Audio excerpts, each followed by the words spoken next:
سر ایک اور اہم معاملہ وہ ہے مدارس ایکٹ کا، اور صدر زرداری صاحب کے تقریباً 8 سے 10 اعتراضات اس پہ سامنے آئے ہیں۔ مولانا فضل الرحمان ایوان صدر سے خاصے ناراض ہیں۔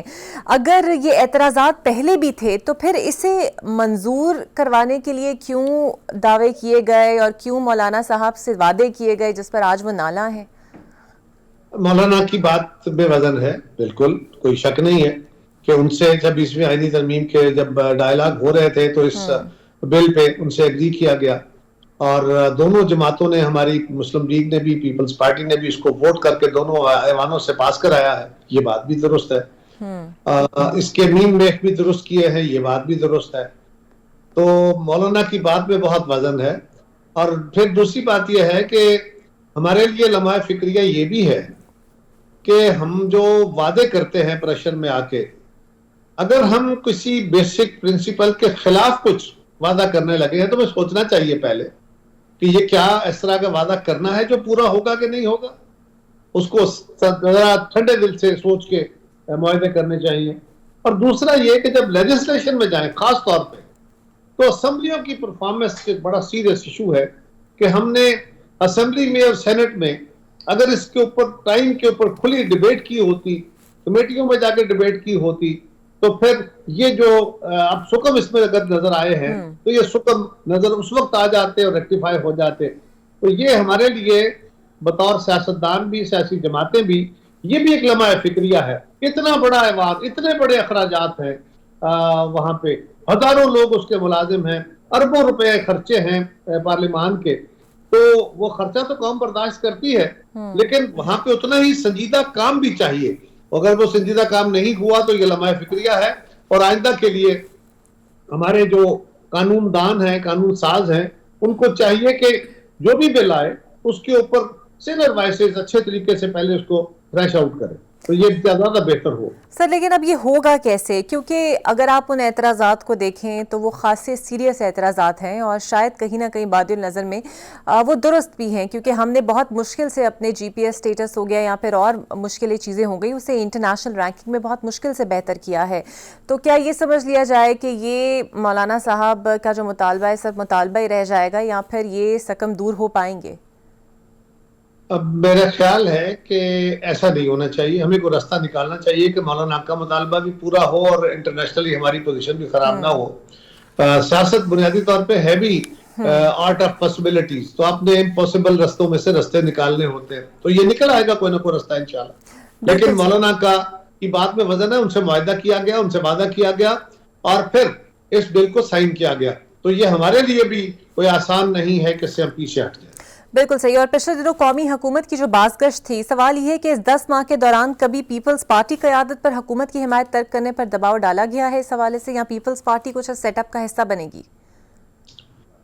پیپلز پارٹی کو میری اطلاع کے مطابق تو کبھی دباؤ میں نہیں تھی۔ پیپلز پارٹی نے ایک پرنسپل ڈیسیژن لیا تھا کہ ہم سمجھتے ہیں کہ ملک کے حالات کے پیش نظر یکسوئی کے ساتھ حکومت چلانے کے لیے ایک جماعت کو لیڈ دی جائے، جو ہم مکس کر کے اس نظام کو نہ چلائیں۔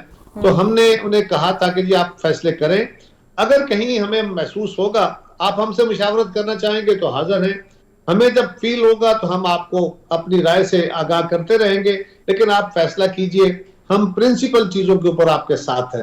تو پیپلز پارٹی کو یہ بات جب ہماری معاہدہ ہوا تھا، جس پہ ہمارا معاہدہ آج کل تنازع کا شکار بھی ہے، کہ بلاول صاحب نے بھی اس میں باتیں کی ہیں، ملاقاتیں بھی ہوئی ہیں بلاول صاحب کی وزیر اعظم صاحب سے، کمیٹیوں سے، ہماری پنجاب کی چیف منسٹر صاحبہ سے، ان کی کمیٹی سے کئی میٹنگیں ہو چکی ہیں۔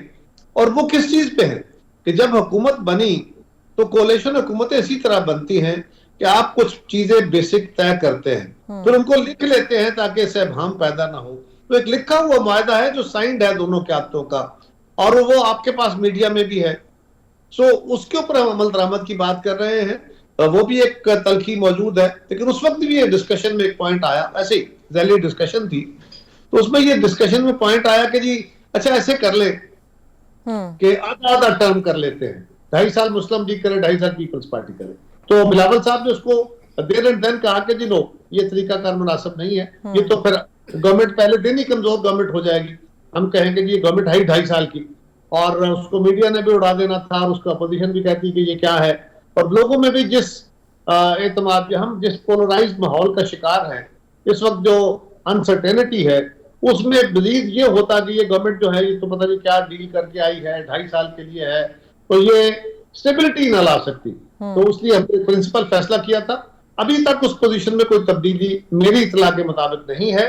اگر حکومت ہماری جماعت کو، قیادت کو اس بات پہ مصر ہوتی ہے کہ وہ ضروری ہے کہ ہم جوائن کریں، تو پھر ہماری قیادت جو ہے وہ پارٹی کی جو ہماری سینٹرل ایگزیکٹو کمیٹی ہے اس کی میٹنگ رکھ کے اس پہ فیصلہ کر لے گی. بالکل صحیح. سر پچھلے دنوں بلاول صاحب وفاقی حکومت کو مشورہ دے رہے تھے کہ اگر نرمی سے استحکام نہیں آتا تو ڈنڈے کا آپشن استعمال کرنے میں کوئی حرج نہیں. یہ فارمولا صرف تحریک انصاف کے لیے ہے یا آپ اسے سندھ میں بھی قابل قبول سمجھتے ہیں؟ کیونکہ اگر ارسا ایکٹ کی بات کی جائے تو پنجاب کے اختیارات کے لیے بھی آپ لوگ وفاقی حکومت کی حمایت ختم ہونے کی دھمکی تو دیتے رہتے ہیں. نہیں، بس ایک دفعہ بھی ہم نے یہ نہیں کہا کہ ہم الگ ہو جائیں گے، بلکہ جب بلاول صاحب نے اپنی سپیچ کی تھی اس میں بھی انہوں نے یہ کہا تھا کہ یہ کوئی ناراضگی کی بات نہیں ہے، میں تو یادداشتیں کرا رہا ہوں کہ یہ معاملے ٹھیک کرنے چاہیے حکومت کو. رہی بات ہمارا ان کا ساتھ نہ دینے کے، ہمارے ہاں کبھی اس طرح کی کوئی سوچ نہیں آئی. آپ کے سوال کا دوسرا حصہ میں مس کر گیا، وہ کیا تھا؟ ارسا ایکٹ پہ جو تحفظات ہیں پیپلز پارٹی کے اور جو دیگر تحفظات ہیں، وہ مسائل کہیں حل طلب کہیں پہنچے کسی معاملے تک، یا پھر ابھی جو کہ تو اختلافات آپ لوگوں کے برقرار ہیں؟ ابھی تک ہیں، ابھی تک وہ جو ہمارے تحفظات ہیں وہ ابھی تک موجود ہیں، اور ہم کوشش کر رہے ہیں کہ حکومت جو ہے ان ایشوز کو حل کرے. بالکل صحیح. بہت